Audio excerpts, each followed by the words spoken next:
Welcome back to the breakdown. It is Monday, August 19th. We're going to talk about every MLB game on the slate and do just that. We're going to break them down, look at the starting pitching, look at how the hitting's doing, give you some picks, some leans, some predictions, and things of that nature. And we're going to just dive right into it. As always, they are all time-stamped down below. So if you just want to jump around to some games, you can do that. And then we wrap up the video talking about some guys that are swinging hot bats, cold bats, and also guys that are in good and bad matchups versus the pitcher that is projected on the mound today.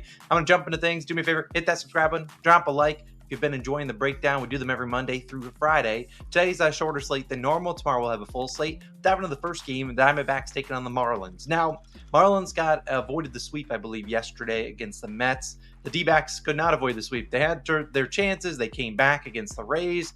Obviously lost that one. Today you see the D-backs as massive favorites.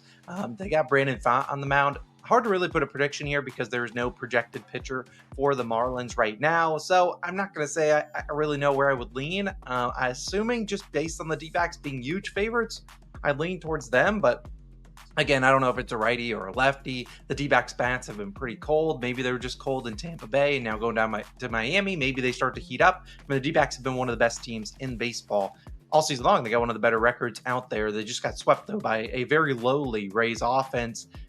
I don't know if I want to trust them here. I think they win at least two of this series. But again, I don't know who's starting for the Miami Marlins, so I can't really give out a prediction. Obviously, the D-backs, their stats are pretty good. But again, it's hard to really give a prediction if I don't know who the heck's starting, which is kind of a theme for a lot of these games here today. We have a lot of TBD for starting pitching. And that honestly might as well move to the second game, Reds and Jays. Again, another TBD for the Reds here. It was supposed to be Hunter Green. He's now on the IL, going up against Kevin Gausman. Again, seeing the Blue Jays as big favorites, I kind of like some Reds action here. I'm going to be looking at maybe taking the Reds team total. You're basically buying the Reds at bottom of the barrel. They sucked in that series against the Royals. Couldn't get anything going. I mean, they had their chances in that series. Just, hey, the Royals shut them down. Now here you got Kevin Gausman. He has not been good at home. He's coming off a good start, I believe, against the Angels. But again, this feels like a very, very buy low spot for the Reds. Not sure if I'd bet them on the money line because I don't know who's starting for them. But I might, in our best bets video, lean towards something for the Reds. Maybe their team total over or something like that. I think they can put up some runs today. Ellie's been good on Mondays. I believe Gausman throws a lot of fastball, which is the best pitch that the Reds hit.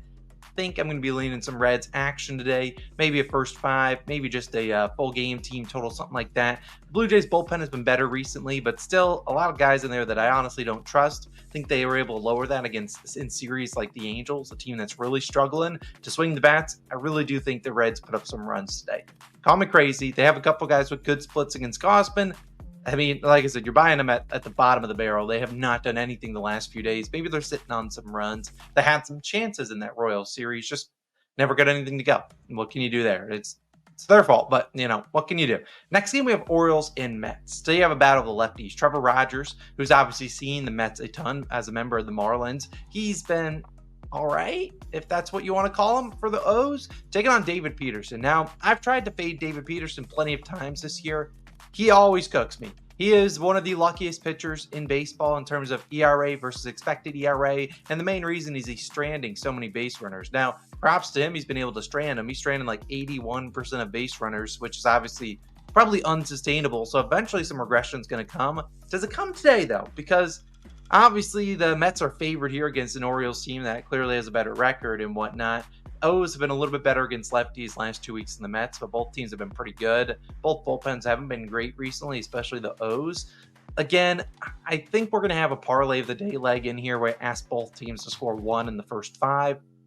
That feels pretty good. I think we see both teams at least putting up one against Trevor Rogers. He's normally an auto 1 or 2 or even more. David Peterson, he's been really good. Did wreck our parlay of the day in his last start against the Athletics, who then scored in the 6th. Just think the O's will be able to get something going. They've been really good against lefties. One swing of the bat, and they'll obviously have a chance to get it done against Peterson. We'll see, though. This game's a little bit weird priced. I mean, Mets being favored, a little bit sus on that game. Next one, we have the Pirates taking on the Rangers. Rangers are kind of out of it. Both these two teams, for being honest, are kind of out of the playoff race. They would need an absolutely miraculous last, 30, 40 games. But yeah, Luis Ortiz projected a TBD for the Rangers. Could be Jose Urena. If it is Urena, I don't mind fading the Rangers and taking the Pirates on the ML. Luis Ortiz hasn't been great his last 5 or 6 starts. Again, I'm projecting it's going to be two righties. I think it's going to be Urania in there. He was the guy listed on Swish Analytics and some other sites, but again, I didn't want to put him in there if he's not confirmed. Luis Ortiz, has good numbers, but like I said, hasn't pitched well recently. The Rangers, I never know what to do with that team. They don't do anything the first 5 innings, and then they are like, oh, we had a game today, and then they just randomly turn things on. So maybe back in the Pirates, it's probably going to be maybe something in the first 5. I just want to fade Urania, get in and out. Rangers in the 7th inning plus feel like they're the best offense ever. They are just playing spoiler to people. It feels like yesterday they did the same thing to the Twins. They were down 4-0, and then they randomly tied it up. Then they were up 5-4, blew a save, but then walked it off, I believe, in the 9th or 10th. So I lean the Pirates first 5, full game. I don't know if I really want to trust the Pirates, if I'm being honest. Their bats, as you can see, have been pretty dang cold recently. Going up against Urania, though, hey, his stats look decent, but he's not good, let's be honest. Next game, we have the Angels taking on the Royals. Now, here's a game I've been looking at. We have Carson Fulmer, who I don't think he's all that good. And then you got Seth Lugo on the one side of the mound. Royals are obviously going to be the team that a lot of people are going to bet today. Over under at around 9 or 9.5. Obviously, the Royals have been one of the best teams in baseball all year long against righties and best with runners in scoring position. On the flip side, the last 2 weeks, what are the Angels doing? Almost dead last in every metric. That's not great. They're facing Seth Lugo.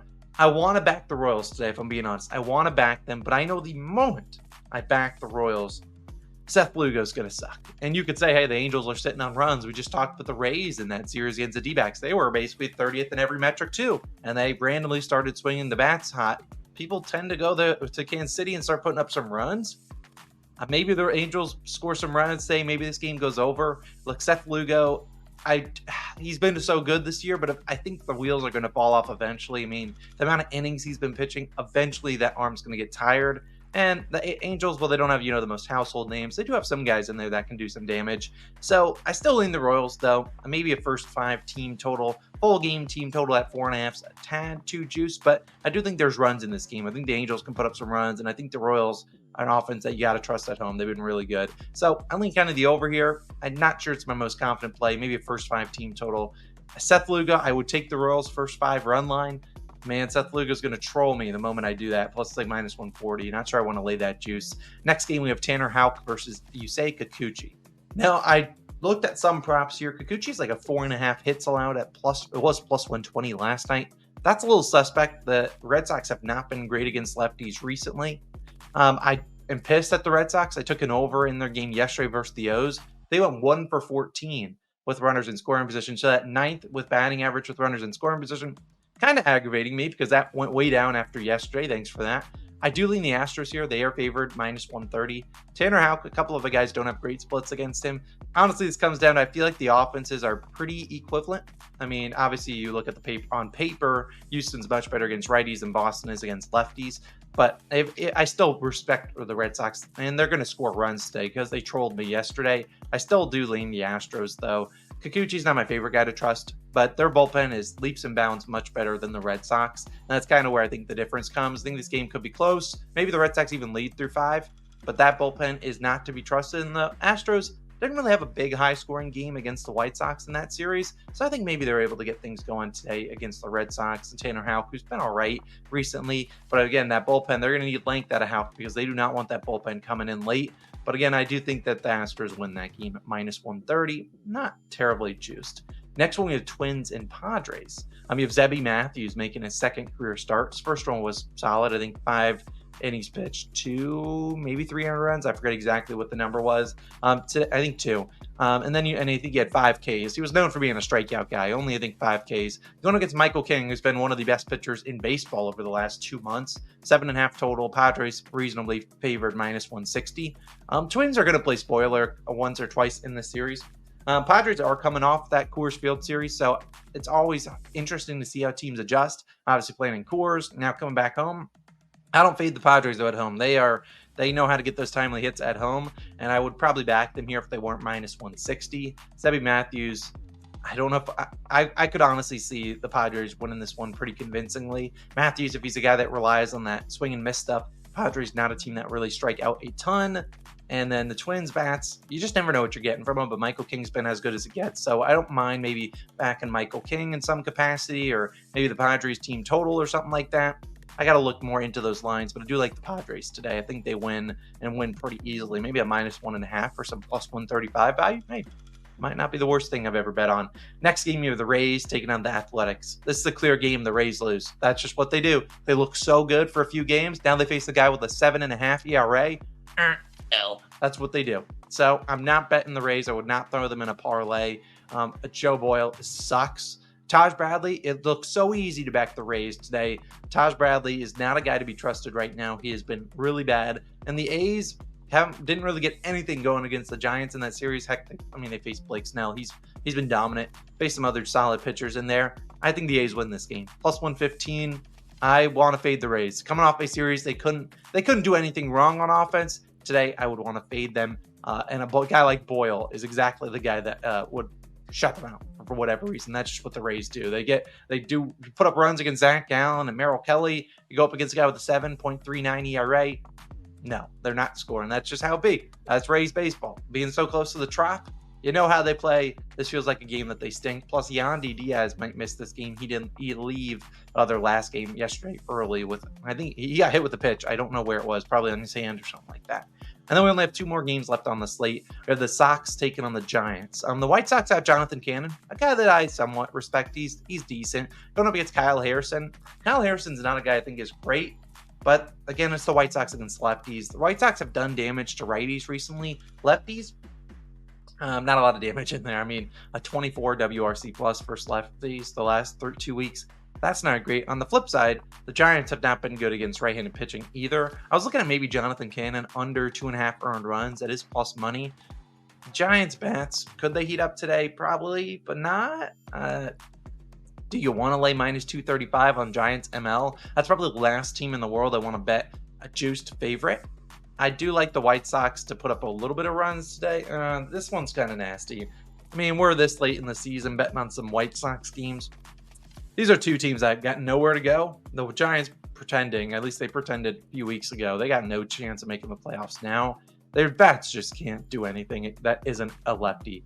So Jonathan Cannon maybe has a decent start. Not sure I'll take his earned runs line because I feel like he's not the best pitcher ever. His stats are all right, but stats don't tell you everything. I think he can pitch decently today. Maybe the White Sox cover the run line, +1.5. Their bullpen's been a tad better recently. But, man, I don't want to bet on a White Sox-Giants game. Sue me. Last game of the night is an interesting one. We have the Mariners taking on the Dodgers. 8.5 total. Dodgers slight favorites, -145 at home with Gavin Stone versus Brian Wu. Now, this one's an interesting one. Mariners coming off a 10-something run game against the Pirates. Were able to put up some runs yesterday. The big calling for Gavin Stone, he gives up a lot of base runners. He's been able to weasel out of trouble. He has a very low batting average with runners in scoring position allowed. So he's able to get out of trouble. And the Mariners aren't a team that's really been cooking guys in terms of getting those timely hits. Yesterday, sure, they got them, but not really normally in general. The Dodgers have been better versus righties, but they might still be down Freddie Freeman. Teoscar Hernandez is pretty cold, so they're relying on a lot of guys at the bottom of the order to actually get things going, and Brian Wu is pretty solid. Now, his numbers are a little weird today. His props, he has a 5.5 hits allowed line. He has a 2.5 earned runs line, 2 lines that he doesn't really go over all too often, so maybe that's indicator that the Dodgers maybe start to get some offense going, or maybe that's just a respect thing to the Dodgers. You're not going to put a 3.5 or 4.5 hits allowed line for them. I do like there to be runs in this game. The Mariners bullpen hasn't been as good. Dodgers hasn't been as good. And Gavin Stone, eventually that luck with runners in scoring position is going to come crashing down on him. I think the Dodgers can get the Woo. And I honestly think the Mariners can put up some runs on Stone. He's not my favorite pitcher ever. So maybe you're looking at 2 or 3 on the starters. Then you maybe only need one or two on the bullpens in terms of each. You get a 4-4 game and you're going to get an over there. So I do like an over. Not sure it's my favorite lean of the day because Brian Woo's been really good. His stats, 2 ERA and a .85 whip, obviously are very respectable. But I think the Dodgers could get something going against him today at home. That's where the Dodgers typically play their best. And finally, we wrap up the video talking about guys that are on fire versus guys that are ice cold and some good and bad matchups. The guys that are on fire, Bobby Witt Jr., I swear I could just load in his numbers every day here. Will Wagner made his debut just a week or so ago. He's been really good for the Toronto Blue Jays. Jonathan India swinging a hot bat. It's a shame Ellie De La Cruz behind him is doing nothing. And Mark Vientos of the Mets, he's been swinging a hot bat. Maybe look at his HRR prop, a guy that destroys left-handed pitching and has pretty good splits. I think he's 2 for 2 against Trevor Rogers. On the flip side, some guys that are ice cold. Brian Hayes, I joked about Randy Arozarena on Twitter. He has been terrible the last few games. Cal Riley, his teammate, had a home run yesterday, I believe. Hasn't done much besides that. And then, like I said, Teoscar Hernandez, it's not been great recently, but maybe a series against his former team, the Mariners, maybe he gets things going here.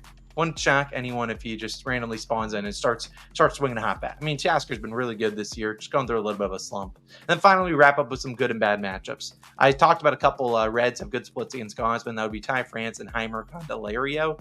Both guys solid splits there. Michael A. Taylor, if he faces Urania, pretty solid splits there with 2 homers. Connor Wong, 3 for 6 against Kikuchi. JD Martinez, 3 for 7. A couple other Mets should be on this list. I believe Jeff McNeil has decent splits against Rogers. A couple other guys. Guy that doesn't have good splits, Pete Alonso, 3 for 20. Now, it's worth noting, of his 3 hits, 2 of them are homers, so it could just be him swinging for the fences. But I don't know if I'd really want to trust Pete Alonso in any capacity unless maybe it's an RBI or something like that. Then you got Jose Altuve and Yainer Diaz, both with not great splits against Tanner Houck. And Salvador Perez versus Fulmer, 0 for 4 with a walk. So, again, not a big list. It's a shorter slate. There's really not a lot to dive into today. But again, I appreciate you guys for tuning into the breakdown. It'll be back tomorrow for another big slate of action. Shorter video than normal today, but hope you guys enjoyed. Drop a like, hit that subscribe button. I'll be dropping another NFL future on the channel today on the YouTube Shorts. But if you missed our other NFL future bets, they're little YouTube shorts. They're less than a minute long. You can go see exactly what I'm betting this NFL season in terms of future. So go tap into them. I'll link a couple of them on the screen. Best bets video should be live in a little bit. We went 0-3 yesterday, so we need a bounce back in the worst way. We'll see what we can cook up for y'all. You have a wonderful Monday, and I'll see you guys back again tomorrow for a much bigger slate. See you then. Peace.